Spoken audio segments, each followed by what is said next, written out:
The sun was sinking low over the endless golden dunes outside. Dubai when Hauser realized something was wrong. He was on his way to an exclusive private performance at a luxury desert resort. The event was meant to be unforgettable, a small audience of special guests, candlelit tables under the stars, and his cello echoing through the open night air. It was supposed to be magical. But somewhere along the way, the convoy took a wrong turn. At first, no one worried. The desert roads looked similar: long stretches of sand, scattered shrubs, distant silhouettes of dunes glowing orange in the fading light. The driver checked the GPS. No signal. They drove further. Still nothing. Within minutes, the last signs of the main road disappeared behind them. The sun dipped below the horizon, and the desert transformed. What was golden and beautiful became vast and intimidating. The temperature began to drop quickly, and the wind carried soft whispers of shifting sand. Hauser stepped out of the vehicle. Silence. Not the concert hall silence he knew so well. This was different. This silence felt endless. Heavy. Ancient. The team tried their phones again. No service. The headlights cut narrow paths into the darkness. But beyond that was nothing but shadows. For the first time in years, Hauser felt small. He looked up at the sky.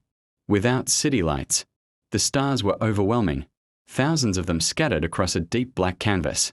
It was breathtaking, peaceful, almost unreal. One of the organizers looked anxious.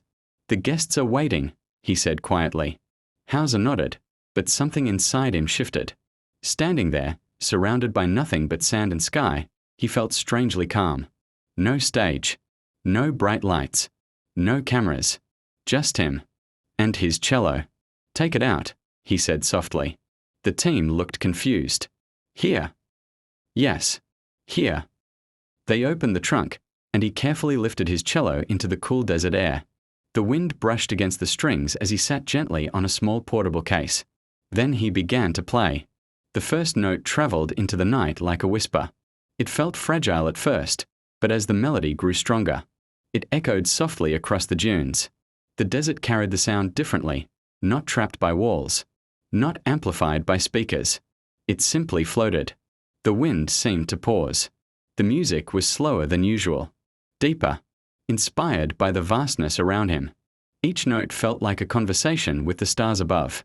No applause, no audience, yet it felt like one of the most powerful performances of his life.